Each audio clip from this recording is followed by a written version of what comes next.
नमस्कार दोस्तों, जैसा कि आप लोग जानते हैं कि मैं समय समय पर अपडेट लाता रहता हूं। तो दोस्तों आज मैं एक नई अपडेट लाया हूं और वह अपडेट है राष्ट्रीय आय एवं योग्यता आधारित छात्रवृत्ति योजना परीक्षा 2022-23। तो दोस्तों राष्ट्रीय आय एवं योग्यता आधारित परीक्षा 2022-23 के सभी जनपदों में निर्धारित केंद्रों पर इसको आयोजित किया जाना है और इस परीक्षा हेतु ऑनलाइन आवेदन दिनांक 28 फरवरी 2022 से प्रारंभ है। ऑनलाइन आवेदन करने की अंतिम तिथि 15 मार्च 2022 निर्धारित की गई है और आवेदन केवल ऑनलाइन के माध्यम से ही स्वीकार हैं, अन्य किसी माध्यम से स्वीकार नहीं है। और इस पर इसकी विस्तृत जानकारी के लिए www.entdata.co.in पर उपलब्ध है और परीक्षा की जो तिथि है समाचार पत्रों के माध्यम से दी जाएगी। राष्ट्रीय आय एवं योग्यता आधारित छात्रवृत्ति योजना 2022-23 में वे छात्र छात्राएँ सम्मिलित हो सकते हैं। तो सबसे पहले तो जिन्होंने शैक्षिक सत्र 2020-21 में कक्षा 7 की परीक्षा उत्तीर्ण की हो और ऐसे छात्र छात्राएँ जो 2021-22 में राजकीय अशासकीय सहायता प्राप्त स्थानीय निकाय परिषदीय के विद्यालय में कक्षा 8 में अध्ययनरत हों। इसके अतिरिक्त ऐसे छात्र जो केंद्रीय विद्यालय, जवाहर नवोदय, राजकीय आवासीय विद्यालय एवं सैनिक स्कूल इनमें पढ़ने वाले छात्र जो हैं इसमें आवेदन नहीं कर सकते हैं। और इसमें अभिभावकों की आय 1.5 लाख रुपए से अधिक नहीं होनी चाहिए और इसमें किसी भी प्रकार का कोई शुल्क नहीं लिया जाएगा। और आवेदन करते समय सभी अभ्यर्थियों को तहसीलदार सक्षम अधिकारी द्वारा निर्गत आय प्रमाण पत्र अपलोड करना अनिवार्य होगा।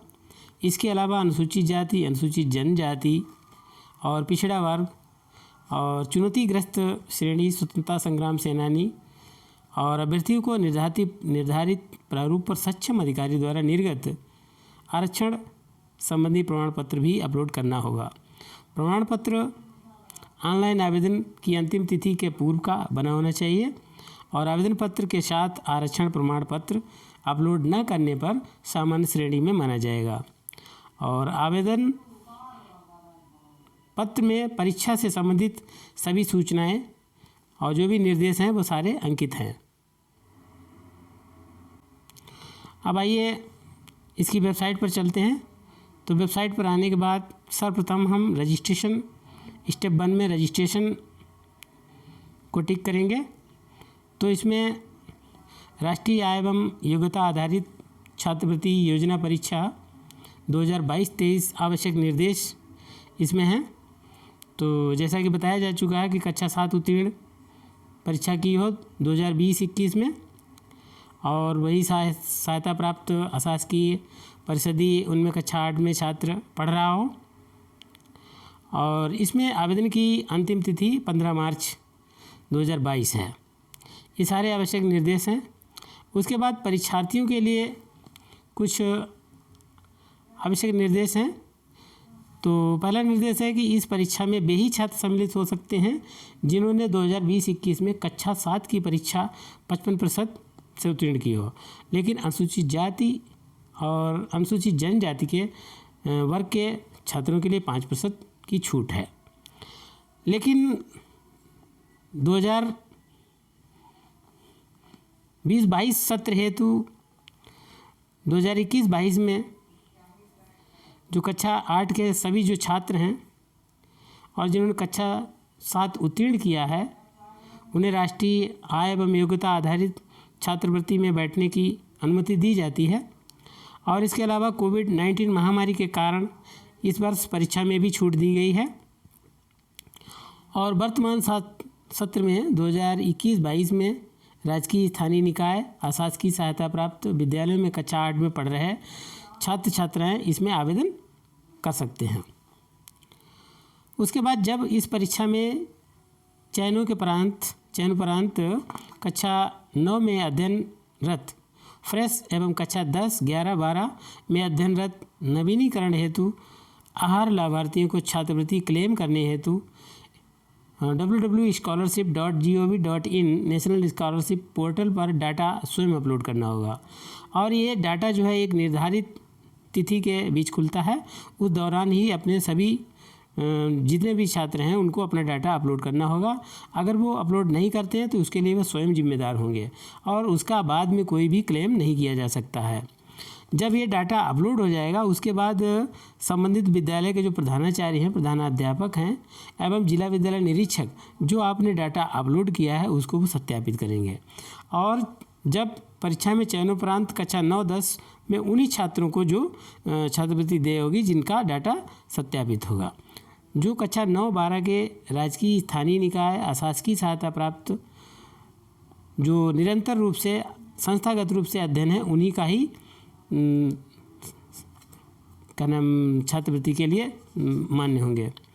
और केंद्रीय और जवाहर नवोदय सैनिक आवासीय इन विद्यालयों में इनको मान्य नहीं होगा।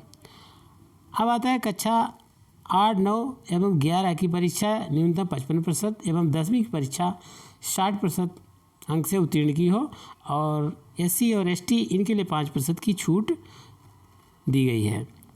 प्रत्येक परीक्षा का नवीनीकरण हर वर्ष करना होगा। जैसे आप कक्षा 9 में पहुँचे तो नवीनीकरण कराना पड़ेगा, 10 में नवीनीकरण कराना पड़ेगा, 11 में भी और 12 में भी नवीनीकरण कराएंगे। जब नवीनीकरण होगा तभी अगली वर्ष के लिए मान्य होगा।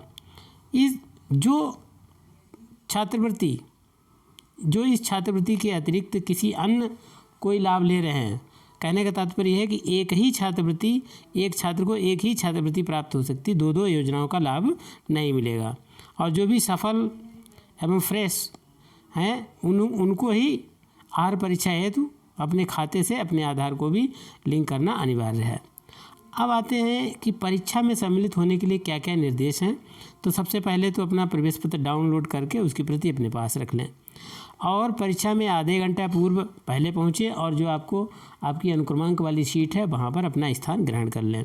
कैलकुलेटर है, गणितीय टेबल है, कोई भी अन्य चीज़ ऐसी लेकर ना जाएं। परीक्षा एक सत्र में 2 भागों में होगी। पहला भाग है सामान्य मानसिक योग्यता परीक्षण जिसमें 90 बहुविकल्पी प्रश्न होंगे और द्वितीय भाग होगा शैक्षिक अभिरुचि परीक्षण जिसमें 90 बहुविकल्पीय प्रश्न होंगे और 35 विज्ञान के, 35 सामाजिक विज्ञान के और 20 गणित के प्रश्न होंगे। जो आपका प्रथम भाग है ये 90 मिनट का निर्धारित है और जो चुनौतीग्रस्त हैं, शारीरिक रूप से अक्षम हैं, उनका 120 मिनट का होगा। द्वितीय भाग भी 90 मिनट का होगा और जो चुनौतीग्रस्त हैं उनका 120 मिनट का समय निर्धारित है। और इसमें परीक्षा में प्रत्येक अंक जो है 1 अंक का निर्धारित है, कोई भी निगेटिव या ऋणात्मक अंकन नहीं होगा। और प्रवेश पत्र में दिए गए अनुक्रमांक को उत्तर पत्र पर निर्धारित स्थान पर लिखना होगा। उत्तर पत्र अथवा प्रश्न पुस्तिका में किसी भाग पर अपना कोई नाम नहीं लिखना है, कहीं भी नाम नहीं लिखना है, कोई पहचान नहीं बनानी, कुछ नहीं बनाना है। उत्तर देने के लिए केवल नीली और काली बॉल पॉइंट पेन का प्रयोग करेंगे। इसके अलावा कक्ष निरीक्षक जो निर्देश देगा उसका पालन करना अनिवार्य होगा। और ऑनलाइन आवेदन करने की अंतिम तिथि है 15 मार्च 2022, इसको ध्यान रखना है। तो ऑनलाइन आवेदन ही स्वीकार किए जाएंगे, अन्य किसी माध्यम से आवेदन स्वीकार नहीं किया जाएगा। और जो परीक्षा की तिथि है अन्य माध्यमों से, समाचार पत्रों के माध्यम से सूचना मिल जाएगी। और परीक्षा समाप्त होने के पश्चात उत्तर पत्र कक्ष निरीक्षक को जमा कर देना होगा और परीक्षा समाप्त होने के पश्चात जो प्रश्न पत्र है वो आपको दे दिया जाएगा। तो ये सारे निर्देश हैं और इसमें नीचे आकर के मैं सहमत हूँ तो एस पर टिक कर देना है। जब आप एस पर टिक कर देंगे तो एक ऐसा फार्म खुल जाएगा, राष्ट्रीय आय एवं योग्यता आधारित छात्रवृत्ति योजना परीक्षा 2022-23 ऑनलाइन आवेदन। तो इसमें सारे जो भी अक्षर हैं कैपिटल लेटर में भरे जाएंगे। तो सबसे पहले इसमें है अभ्यर्थी का नाम है, जन्मतिथि है और जन्मतिथि शब्दों में भी भरना है, पिता का नाम भरना है, माता का नाम है, लिंग है और अभ्यर्थी का निवास स्थान। जाति वाले कॉलम में चयन करना है और जाति प्रमाण पत्र और उसका जारी का दिनांक। शारीरिक रूप से जो विकलांग अक्षम हैं उनका विकलांगता का सर्टिफिकेट और उसका जारी का दिनांक। स्वतंत्रता सेनानी उनका भी भरना है। पत्र व्यवहार, पता है, जिला है, पिन कोड, मोबाइल नंबर है। और उसके बाद आप जिस संस्थान में अध्ययनरत हैं वहाँ संस्था का नाम, संस्था का पता, जिला, पिन कोड और विद्यालय जिस क्षेत्र में हो, नगरीय हो या ग्रामीण हो, वहाँ भरना है। उसके बाद है आय से संबंधित जो प्रमाण पत्र है उसमें माता पिता की वार्षिक आय और आय प्रमाण पत्र का क्रमांक और जारी का दिनांक। और परीक्षा का माध्यम हिंदी है, अंग्रेजी है, ये भरना है। अब उसके बाद पारिवारिक विवरण में इसको हमें अंकों में लिखना है। परिवार के सदस्यों की संख्या, भाइयों की संख्या, बहनों की संख्या, पिता का व्यवसाय और शैक्षिक योग्यता, माता का व्यवसाय, शैक्षिक योग्यता। उसके बाद घोषणा करनी होगी। मैं घोषणा करती हूँ कि मैंने परीक्षा में सम्मिलित होने से संबंधित पात्रता की शर्तें ध्यानपूर्वक पढ़ी हैं, वे मुझे मान्य हैं और मैं सभी शर्तों को पूरा करती हूँ। मैं यह घोषणा करती हूँ कि आवेदन पत्र में दिए गए सारे विवरण, सूचनाएं सत्य एवं सही हैं और मैंने इन सूचनाओं में कोई भी तथ्य छुपाया नहीं है। यदि कोई विवरण, सूचनाएं असत्य या गलत पाई जाती हैं तो मेरा अभ्यर्थन निरस्त कर दिया जाए। उसके बाद मैं सहमत हूँ पर टिक कर देंगे और फाइनल सबमिट कर देंगे। अब फाइनल सबमिट होने के बाद डाउनलोड स्कूल सर्टिफिकेट को डाउनलोड करना है। अब स्टेप सेकंड में upload documents compulsory for all, इस डॉक्यूमेंट्स को हमें अपलोड करना है। तो सबसे पहले फ़ोटो को हमें अपलोड करना है। फ़ोटो पर टिक करके उसको अपलोड करना है। साइन को अपलोड करना है, स्कूल सर्टिफिकेट, इनकम सर्टिफिकेट। अब थर्ड स्टेप में upload document if being following category, यदि कास्ट सर्टिफिकेट है, caste certificate must be for SC ST OBC। और दिव्यांग सर्टिफिकेट है, dependent on freedom fighter certificate, इसको डाउनलोड करना है। उसके बाद फोर्थ स्टेप में फाइनल प्रिंट आउट निकाल लेना है और प्रिंट का ऑप्शन दबा करके अपना जो आवेदन है उसको प्रिंट आउट करके अपने पास रख लेंगे। तो इस प्रकार से आपका आवेदन पूर्ण हो जाएगा। तो दोस्तों, यदि आपको हमारी ये जानकारी पसंद आई हो या आपके कुछ काम की हो तो हमारे चैनल को लाइक और सब्सक्राइब करना नहीं भूलिएगा। साथ ही बेल आइकन बटन को भी प्रेस कर दीजिएगा जिससे आने वाली हमारी नोटिफिकेशन आपको तुरंत मिल सके। तो दोस्तों, अगली वीडियो में फिर मिलेंगे। तब तक के लिए दोस्तों, बाय बाय।